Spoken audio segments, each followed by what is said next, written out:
How do we think about working capital? And I always like to describe working capital as the car analogy, the car sale analogy, and understanding what that looks like in working capital. So if we think about a typical car sale, I'm sure all of you have bought and sold cars. Uh, Working capital is like that. The question of you buy a car and who, does it come with gas? How are you going to drive it off the lot? So you negotiate a price on the car. The seller promises it runs well. You both agree on gas. In this scenario, you agree that the gas should be about half. Half the tank is going to be available. Um,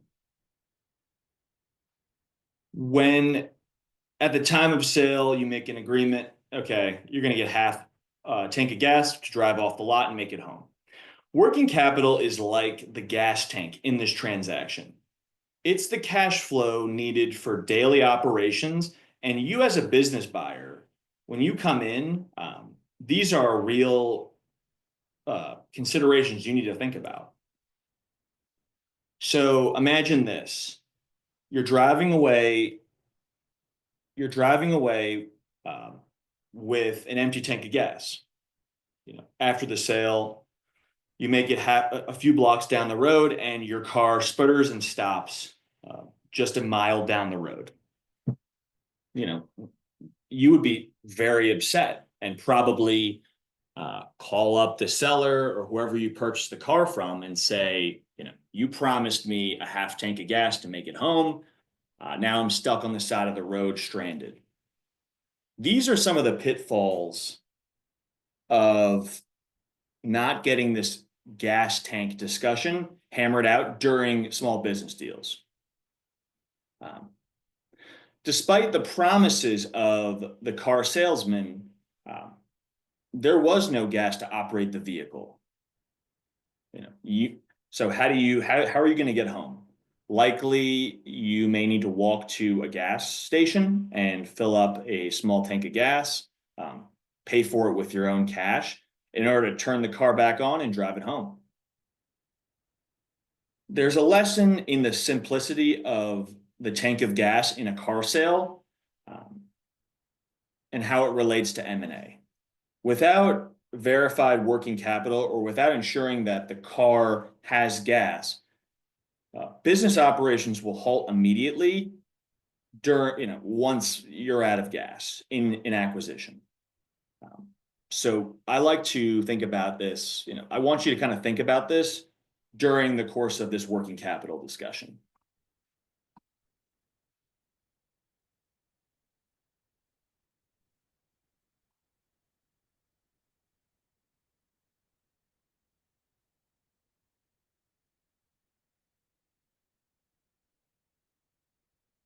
So what is working capital? Really, working capital is the differences between a company's current assets and its current liabilities. It's a measure of the company's operational efficiency and short-term financial health. So what are current assets? What do they look like? They're comprised of things like inventory, property, cash and cash equivalents, accounts receivable from customers, et cetera. There may be other receivables, such as like a note receivable. Primarily in small businesses, it's a lot of accounts receivable, which are current assets. Current liabilities, things like accounts payable, rent payable, taxes payable, utilities payable, salaries payable. Those are a lot of the current liabilities. When we think about the working capital calculation, it is simply the current assets less the current liabilities. I'd like to say that again. Working capital focuses on current items. It does not focus on long-term items. Long-term in the definition are things that are greater than 1 year. So if there are loans or other items 1 year out, those things are not considered as current assets or liabilities. So kind of keep that in mind as we think about it.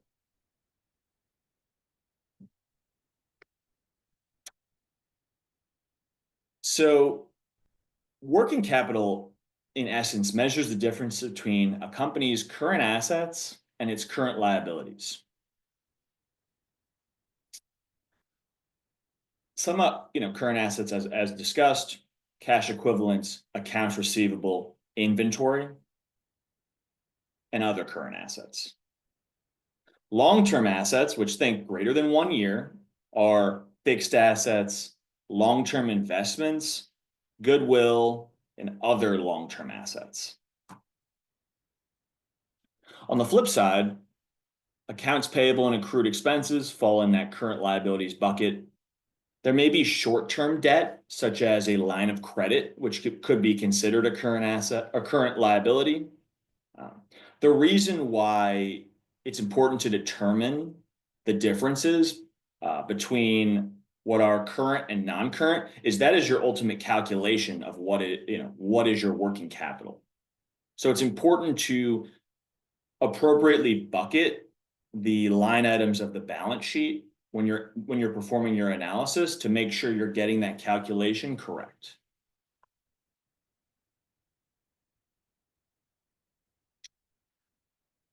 So how does working capital relate to the overall transaction timeline? And I thought this slide was helpful because as you kind of think about your deal and where you are in your sale process, if you're in that pre-LOI stage, if you are beginning to negotiate your LOI, or if you're in due diligence, there's various components of working capital and what you should be doing. If you're in that pre-sale preparation, think actively looking for businesses, but don't have you haven't sent an LOI or haven't had discussions with sellers. You need to do your pre-sale preparation, which is really analyzing the historical working capital of the business and monitoring ongoing trends. What do I mean by ongoing trends? When you look at historical working capital, which is current assets less current liabilities, there may be trends in the business, whether it be time of year, the historical period of the business, where you see fluctuations. Working capital may be higher in certain months and lower in other months.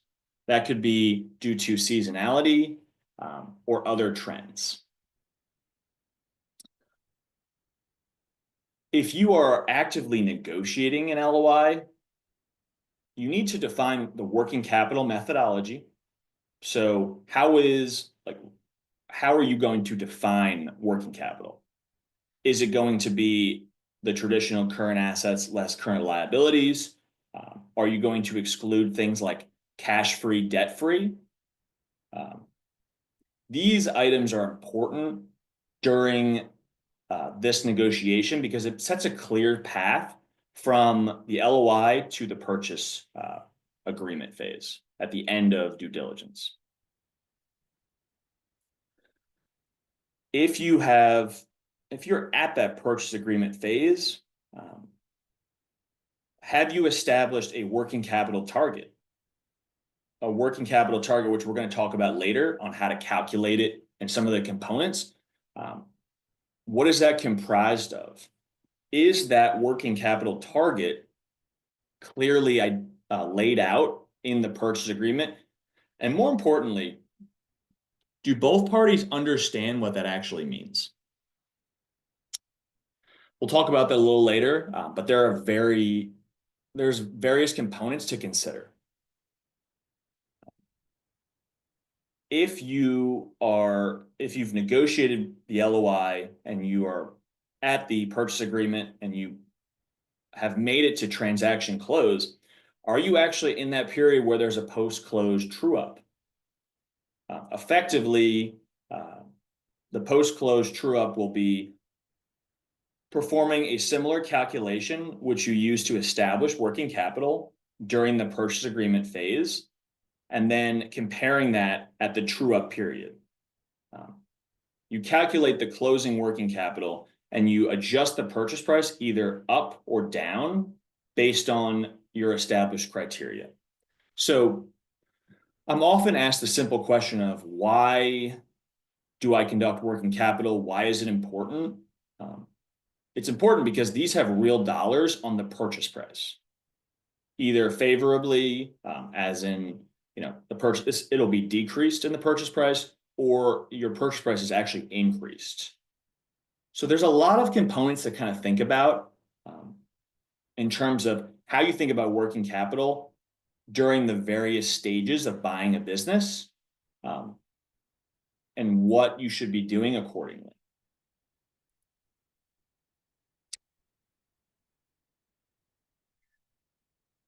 So I like to think working capital, I'm often asked, how do I calculate it? The short answer is there's a few ways to think about this. The first is the simple method of calculating working capital. This is simply current assets less current liabilities, and it's the most common way to calculate it. Additionally, you could perform a calculation which is often like a narrow definition of working capital, which is current assets less current liabilities, but you're excluding cash and debt. This method is often the best practice because it's very easy to understand, and it avoids tax complications later down the road. For example, you effectively would calculate current assets less current liabilities, and you would remove the cash, which is included in your current assets, and you would also remove the debt, which is from the current liabilities calculation. So the mechanics of this is at the time of transaction close, the old owner will keep all of the cash in his bank account. You will assume the rest of the current assets, which is primarily going to be accounts receivable. The owner would then pay off the remainder of debt that the business owes. So you would just be left with a reasonable amount of current liabilities, which doesn't include debt that the old owner took on. And that's what you would receive at the time of closing.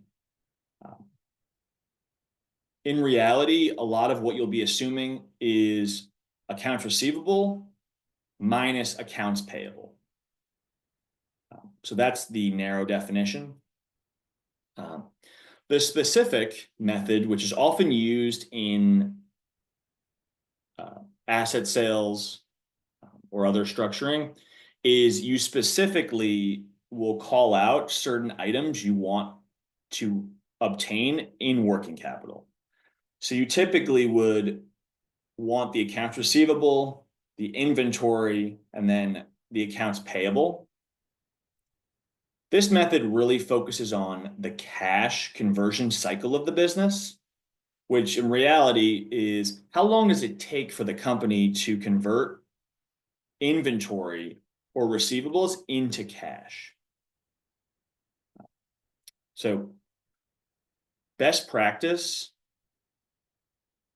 is, in my opinion, is using the narrow method. Cash-free, debt-free is a easy to understand concept. It limits the risk that you take on as a buyer. So I recommend it.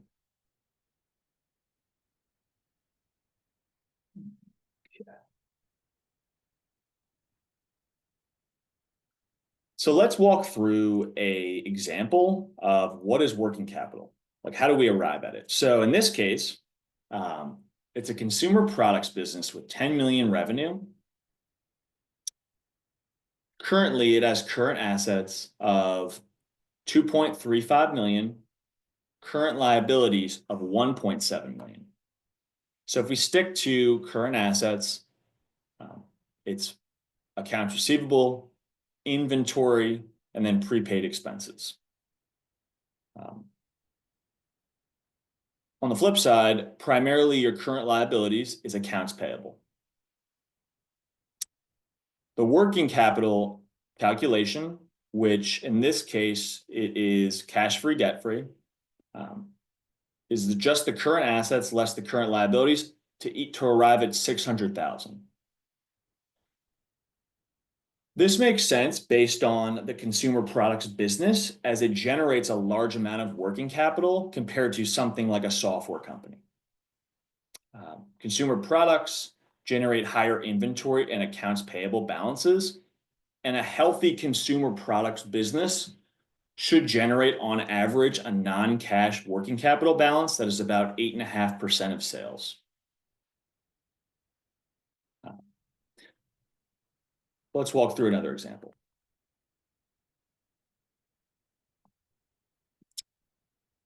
This example is a construction business. So if you're currently searching for a business and this kind of fits the bill, pay attention.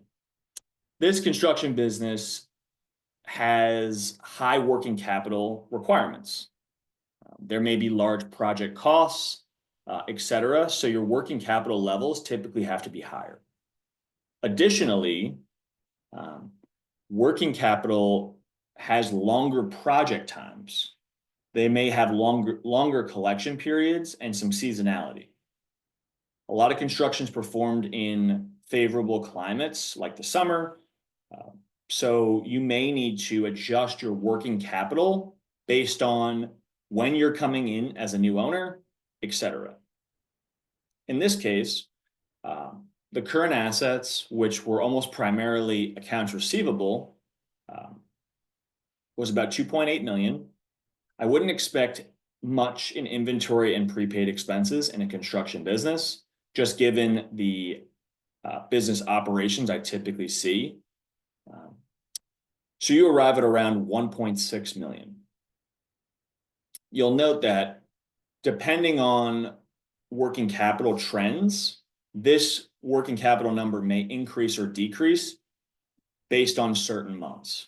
I would expect higher months of working capital to be in the busier time. So think end of summer or late, or early fall, where a lot of the projects have been completed and there's a accounts receivable issued. On the flip side, in the winter months, you may see working capital decline. So depending on when you're assuming the business, these are things to kind of think about when you're thinking about working capital. The last one is a software business. Software businesses are low working capital intense.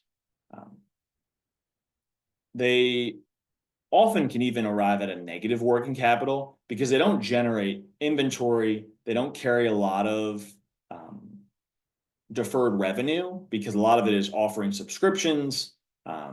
It could be a month to month. There would be deferred revenue if they offered yearly packages, but that's relatively low, typically.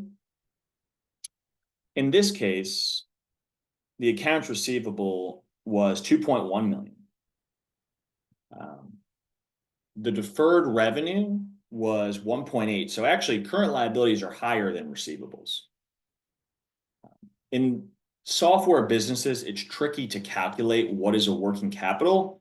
More often than not, this is excluded from these types of businesses, given it's not that applicable. Again, it depends on the type of deal. So just keep that in mind when you do go under contract for a certain business, to understand what industry are you in, what are the cash flow requirements, and then choose the right path.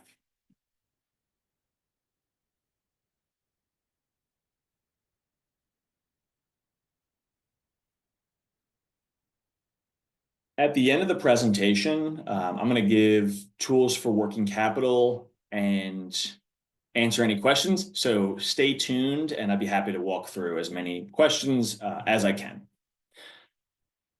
So I wanted to circle back to our analogy for working capital and M&A, like selling a car. Uh, Remember, you and the seller agree on the purchase price of that car and how it's going to function. The seller promises the car is in good working condition. You may have done some due diligence on the car itself by getting, a Carfax report, having your local mechanic look at it and give you a rubber stamp.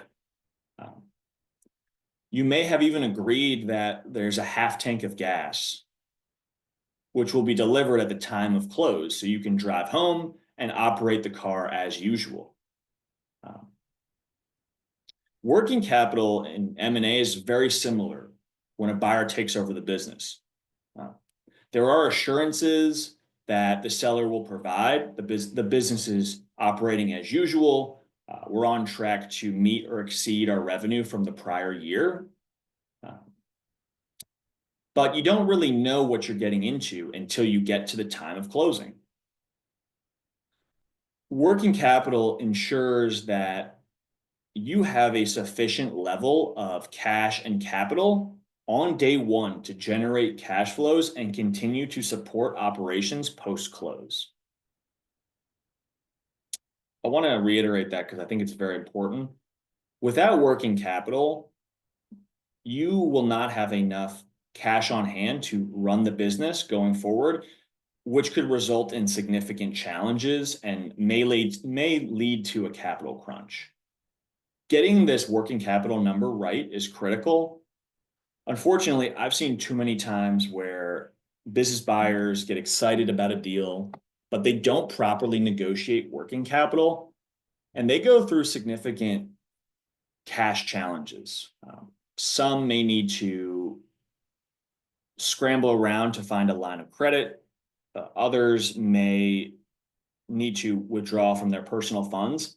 So I would encourage all of you to make sure, fight for working capital in your deals, depending on the business you're in, and really make sure you get that number correct in order to ensure that you have enough cash flow to support the business in those first 1 to 3 months, because it's very important when you transition in ownership, you have enough tank, you have enough gas in that tank.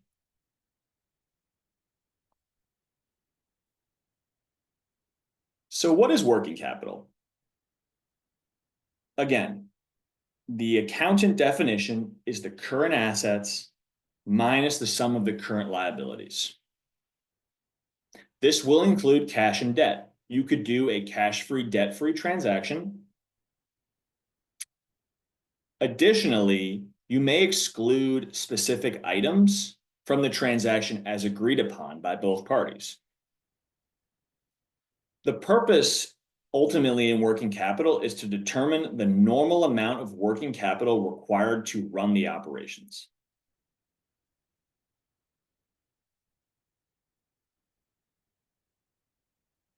So what is not working capital? What's not working capital is cash available to cover operating expenses in the near term. What's not working capital is net operating future cash flows for the next month or two.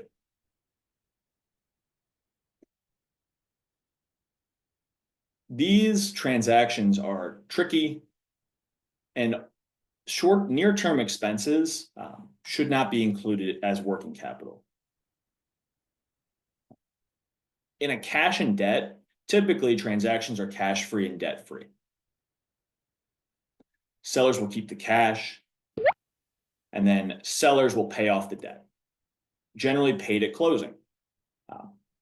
I will say that while I see this a lot, the mechanics behind it often need to be handled with care because in function, there's so many elements to business deal making. At the time of close, it is important to actually ensure that they do pay off the debt and that the bank accounts are transferred over. So just work with appropriate parties and make sure there's an open line of communication to ensure this is getting done. Working capital should be defined. I'll try to zoom in. Working capital, the purchase agreement should list out any inclusions and exclusions of working capital. It should clearly state what is working capital, what are the components, and what is excluded. And this should be done as early as possible during the diligence process. I reckon, best practice is this occurs during the LOI negotiation, but if you're already past that and you haven't assembled the diligence team, start to have those conversations early, because that could be a significant deal point that could materially impact your deal if you push it off too late.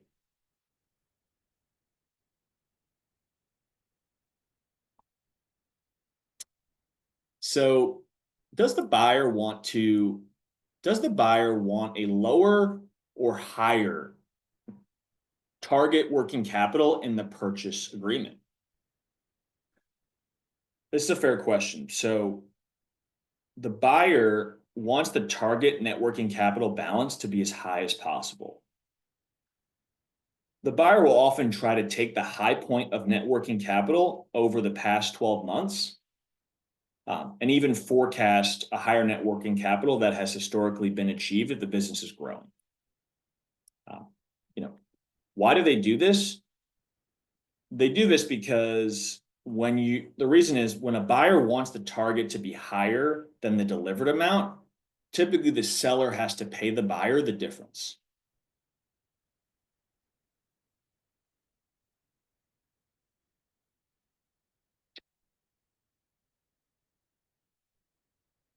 So if we look at the above example,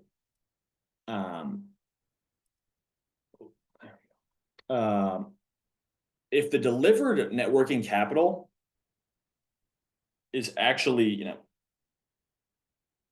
less than what the target is, the seller has to pay the buyer the difference.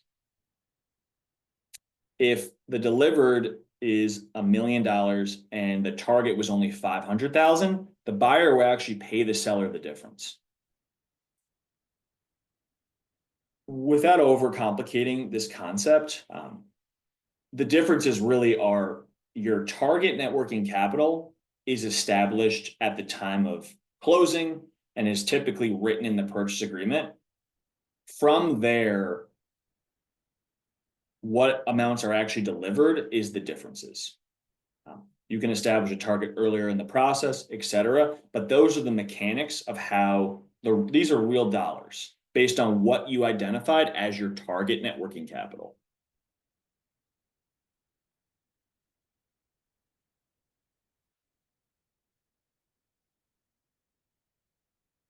So here's a simple example of working capital, and I will do my best to zoom in so we can take a look.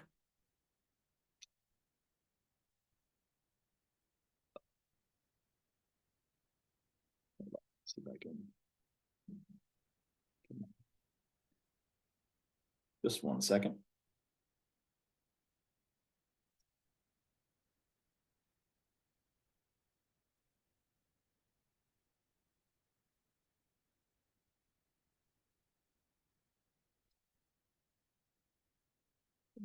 Okay, so I'll try to zoom in. So suppose a buyer, such as a private equity firm, is paying an enterprise value of $600, which is 12 times EBITDA. The seller's working capital at deal close is $50, but the working capital target in the deal is $100. In this case, the buyer reduces the purchase enterprise value to $550. Which results in only $500 of proceeds to the selling shareholders rather than $550. So again, to walk through the mechanics of it, it's a $600 purchase price. You established a $100 working capital target. At the time of deal close, it was $50. So there was a $50 shortfall. In reality, your purchase price is immediately going to be reduced by the $50. So rather than the seller delivering more working capital to meet the target, you're simply reducing the purchase price. So for a buyer, your deal has become $50 cheaper in reality. So the adjusted purchase price is $550. Then you will remove cash and debt to arrive at, the $500 value. Again, the target working capital compared to the working capital at the time of close materially impacts real dollars on how much you spend.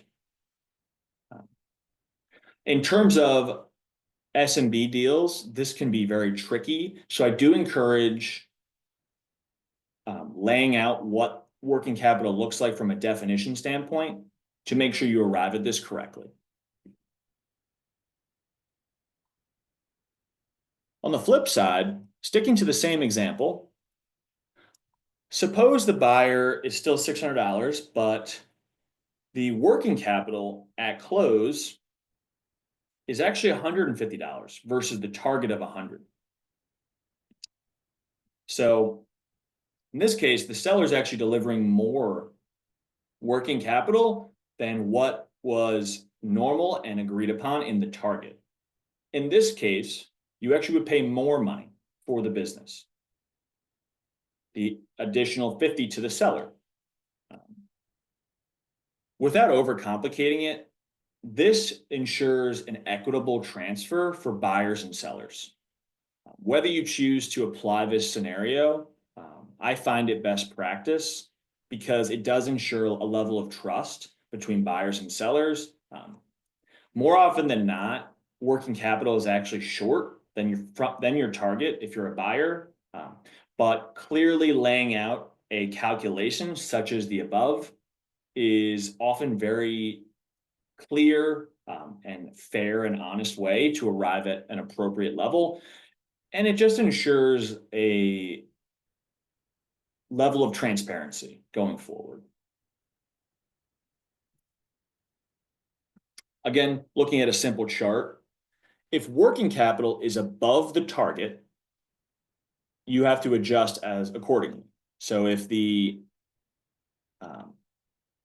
working capital is above the effective price, maybe $650, it still arrives at that $600 price because in theory, you're receiving $50 more of working capital. If the working capital is below the target, so you required $100 and they only were able to deliver $50, you effectively reduce the purchase price by that amount. And then the proceeds to the selling shareholders materially change. Again, the original price for this was $600. So just kind of keep that in mind as you think about the real dollars in working capital target compared to working capital at the time of close.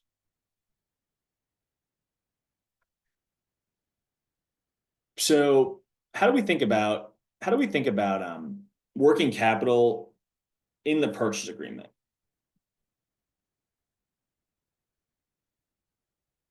So typically, you will establish a target working capital based on average historical levels over the previous 12 months. You could take the working capital calculation every month and plot it out over the last 12 months and take a 12-month average. Another method you could use is you could take a 3-month average or a 6-month average. Depending on the type of business you're in and the way the business is operating, there's various ways to apply. You have to select which historical average you're going to take. In my opinion, if the business expects revenues to be similar from the prior year to the current year, I think taking the historical 12 months of that period is appropriate. On the flip side, if the management team indicates the business revenues are actually going to exceed last year, it wouldn't be appropriate to take the historical 12 months. You may want to look at the last 3 months or the last 6 months, because in order to sustain higher revenue amounts, you may need a larger amount of working capital in the most recent 3 to 6 months. Again, when you're establishing a target, you can use a 3-month average, 6-month average, 12-month average, or 12 to 24 months. It depends on what the business is and where the business is going. In the purchase agreement, you're going to set a holdback amount. In reality, the holdback amount is money that's set aside in escrow to secure the seller's obligation. This could be, your target working capital, a percentage of purchase price.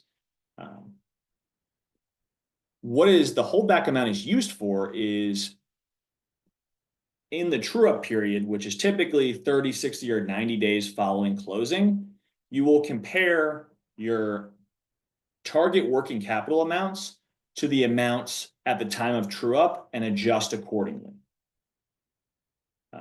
You may want to include a working capital collar, which is a range of, if the target is above or below a certain amount, no adjustment's going to be made.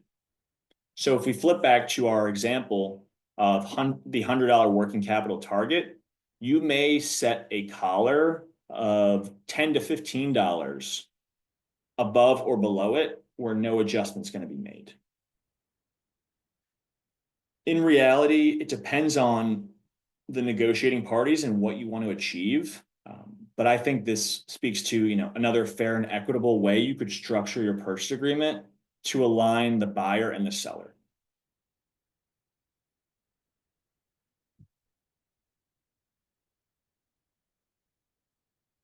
So what are some of the key takeaways of working capital? You want to understand historical trends, analyze working capital patterns to identify seasonality.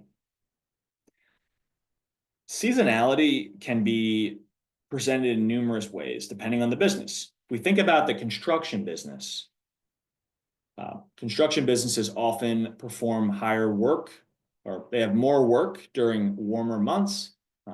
If you're East Coast based, it's in the summer, maybe the spring and fall. Those could be higher levels of working capital and revenues of the business. So you need to understand, what do the trends look like? You want to negotiate fairly. You want to define the working capital components clearly in all documents.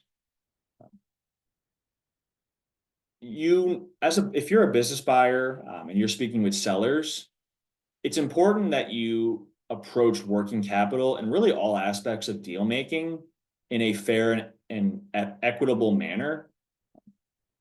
If you don't, it's more likely than not the seller will be wary of doing business with you, and it could lead to complications.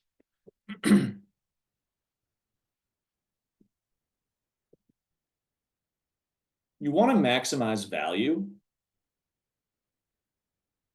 Proper working capital management, it just leads to smoother transactions. If you understand the historical trends of working capital, you negotiate fairly and you clearly identify what it looks like. Typically, it's going to be current assets minus current liabilities. The old owner keeps the cash and pays off the debt.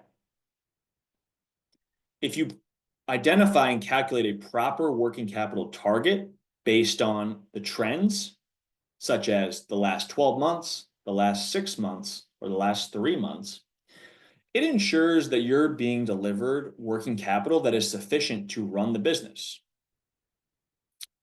Lastly, ensure that there's a proper mechanism in place, such as a true-up. A true-up is typically something that occurs 30, 60, or 90 days following closing, and it ensures that there's a mechanism in place to align buyer and seller interests. For example, if you set a working capital target and you have a mechanism which looks at the working capital 60 days past closing, you can adjust, increase, or decrease that amount in escrow, which can go to the buyer or seller. Again, speak to an M&A attorney or a financial due diligence provider. We can walk you through how to think about these mechanisms once you have a deal under contract. So working capital analysis, it speaks to ensuring you have liquidity and cash flow stability. It identifies potential shortfalls that could impact post-close operations. Working capital peg calculation ensures a baseline working capital target is established when you're negotiating in the LOI phase, at the time of purchase, during the purchase agreement phase, etc. In order to do a working capital analysis, you have to do a comprehensive financial review. What does that look like in reality? I analyze working capital by doing a 3-year trend plus the last 12 months. I am specifically looking at the fluctuations of working capital in summer months, in fall months, in winter months, and I'm looking for things that are unusual or outliers. More importantly, once you understand what the fluctuations look like, you have to ask yourself, when do I think this business is going to close? For example, many of the buyers I'm working with are targeting a May 1st closing date. When we're thinking about working capital, we will look at the trends, which we have already plotted out during diligence, and then we will see when they're coming into the business. If the May, June, and July months have higher working capital levels, you need to make sure that you're negotiating a higher amount rather than the winter months, which is you may have started these negotiations in early winter when working capital was lower. These have real dollars at stake, so it's important that a structured working capital is established to ensure success going forward. Again, analyze the liquidity and short-term financial health of the company, identify seasonal variations, assess operational funding needed to fund day-to-day activities, and ensure you have adequate resources for a smooth business transition.